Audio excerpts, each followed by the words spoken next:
বন্ধুরা, রুটি কি দিয়ে খাবে বুঝতে পারছো না? ঘরে থাকা সবজি দিয়ে বানিয়ে ফেলো পাঁচমিশালি সবজি। আমি এখানে সবজিটা নিরামিষভাবে বানিয়েছি, তোমরা তাহলে এখানে পেঁয়াজ রসুন অ্যাড করতেই পারো। তো প্রথমে আমি কড়াতে তেল দিয়ে তারপর দিয়ে দিয়েছি শুকনো লঙ্কা, পাঁচফোড়ন, তেজপাতা, থেতো করা আদা, তারপর দিয়ে দেবো কাঁচা লঙ্কা।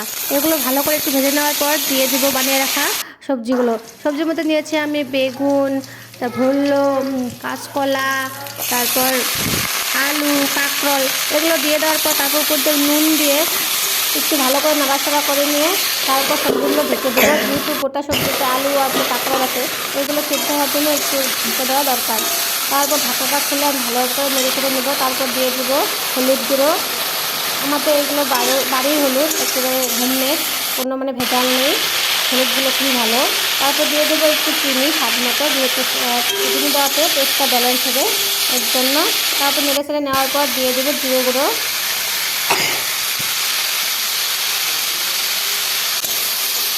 এখন সবজিটা প্রায় ভাজা হয়ে এসেছে। এখন এই পর্যায়ে দিয়ে দেবো জল। সবজিটার কালার এরকম হয়েছে, এখন এটা আছে কাঁচকলা, তারপর ঘরের হলদি এর জন্য।